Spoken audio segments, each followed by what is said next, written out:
DPRD Kota Metro dukung pengembangan urban farming berbagai varietas unggulan Lampung. Pihak eksekutif dan legislatif mendorong pelestarian komoditas tanaman yang identik dengan kota berjuluk Bumi Saiwawai.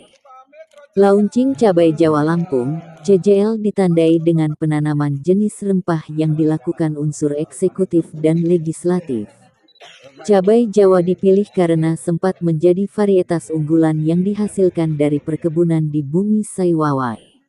Wali Kota Wahdi menyebut pemanfaatan lahan di sekitar kawasan lahan pemukiman menjadi upaya menciptakan kemandirian tanpa bergantung bagi produk yang beredar di pasaran.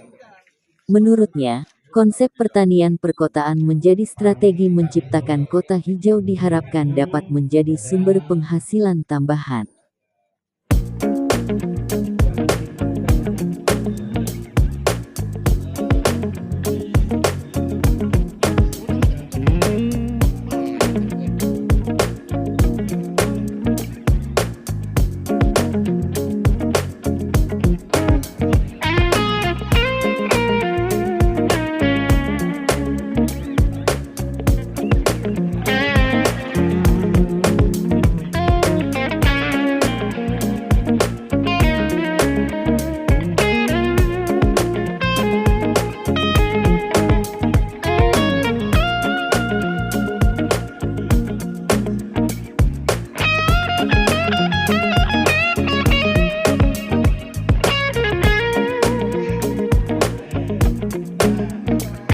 Cabai Jawa, banyak juga cabai-cabai, tetapi ini tentu harus dipahami bahwa komoditas ini adalah salah satu komoditas yang harus mempunyai daya ungkit lebih baik.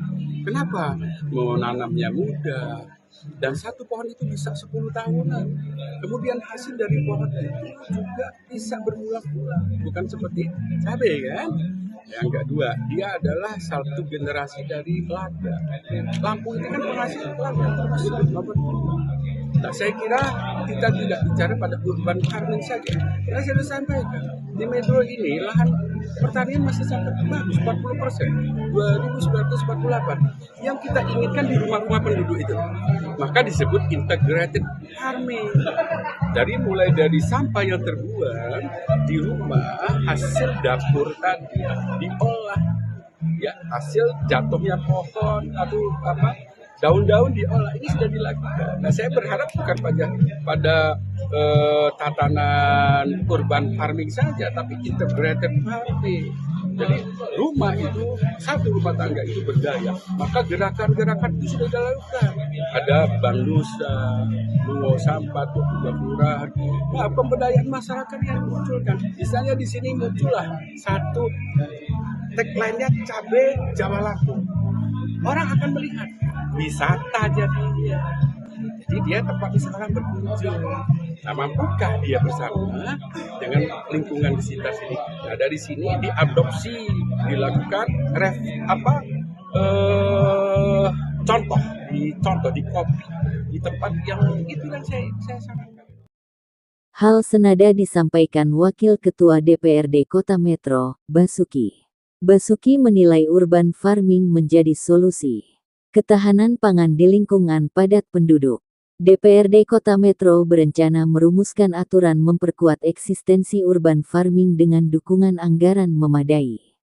Kebijakan pembatasan alih fungsi lahan bakal diperketat sebagai upaya mendukung masyarakat yang produktif lewat pengembangan varietas tanaman lokal via sistem urban farming.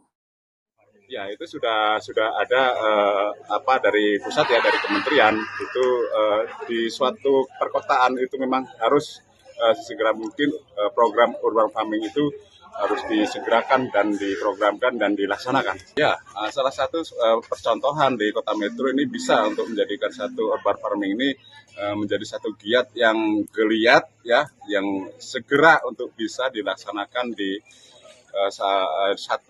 satu daerah yang namanya kota. Itu tadi saya sampaikan bahwa lahan pertanian di suatu kota itu pasti akan minim berkurang kan gitu. Dengan perumahan, dengan kaitan dengan pengalihan lahan dan lain-lain itu menjadi satu program dari pusat itu yang kaitan dengan untuk ketahanan pangan itu kita harus urban farming. Bukan sekedar seremonial, dan ini harus giat dan harus diprogramkan oleh pemerintah Kota Metro. Iya, harus dianggarkan, harus digiatkan dalam hal urban farming ini, karena ini wujud perkotaan. Di satu saat nanti kita akan ketemu masalah dalam hal untuk ketahanan pangan kita, untuk bercocok tanam kita, untuk lebih memikirkan untuk anak cucu kita ke depan. Time 7 TV Kota Metro melaporkan.